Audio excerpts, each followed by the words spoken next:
Hello everyone, कैसे आप सब। आप सबका अपने चैनल में स्वागत है।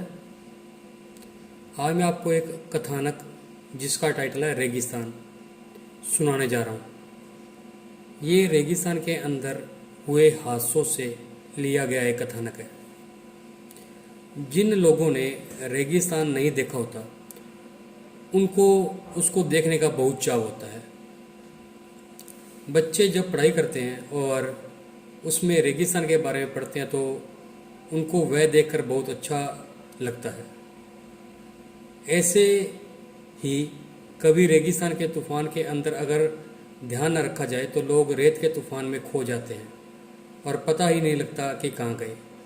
इसलिए जब भी ऐसा तूफान आने की संभावना होती है तो वहाँ पर रेड अलर्ट जारी करते हैं ताकि कोई तूफान की तरफ न जाए।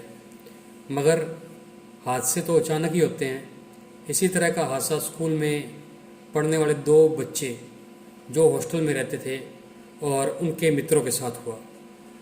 क्योंकि राजस्थान में बहुत बड़ा रेगिस्तान है, बड़े बड़े रेत के टीले होते हैं, उनके आसपास के गांवों में काफ़ी लोग रहते हैं।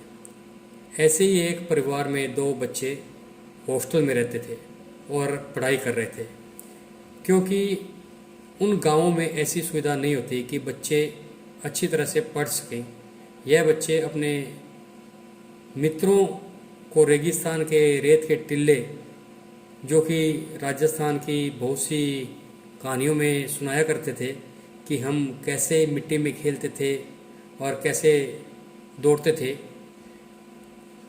तो उन बच्चों को रेगिस्तान देखने की बहुत इच्छा हो गई और उन्होंने उन बच्चों को साथ जाकर देखने की इच्छा प्रकट की। एक बार छुट्टियों में वे बच्चे घर आए और उनके साथ उनके मित्र भी थे।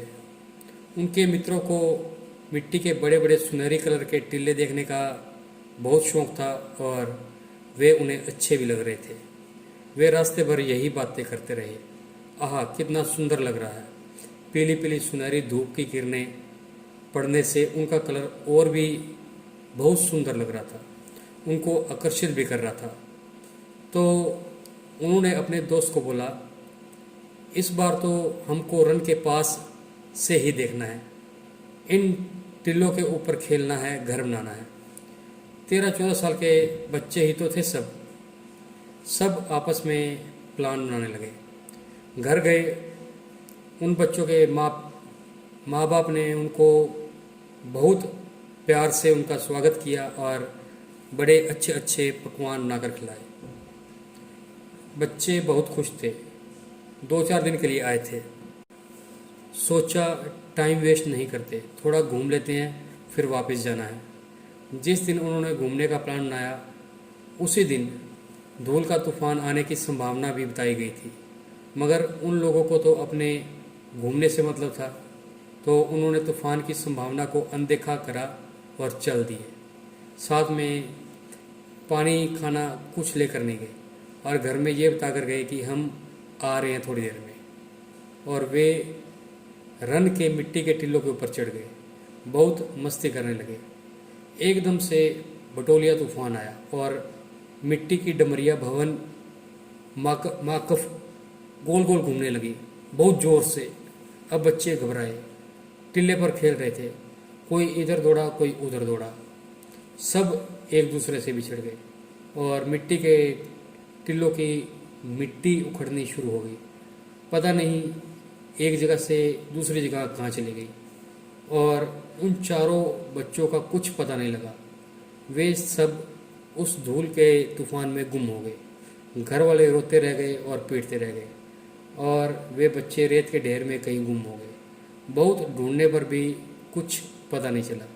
अगर उन्होंने रेत के तूफान के अलर्ट को सुना होता, अपने माँ बाप को बोल कर गए होते, तो शायद वे जाने नहीं देते और इतनी बड़ी दुर्घटना नहीं होती कि एक साथ 4 बच्चे गुम हो जाना, नहीं मिलना। बहुत दुखद घटना थी और पुलिस ने भी बहुत ढूंढा, मगर उन बच्चों का आज तक कहीं कोई पता नहीं लगा।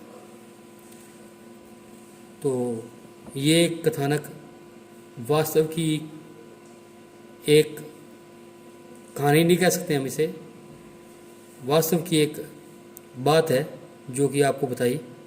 तो इस तरह से किसी भी चेतावनी को हमें अनदेखा नहीं करना चाहिए, और इस वीडियो को आप आगे ज़्यादा से ज़्यादा शेयर करें, और इस तरह के और भी फैक्ट्स सुनने के लिए आप चैनल को सब्सक्राइब करें। Thank you.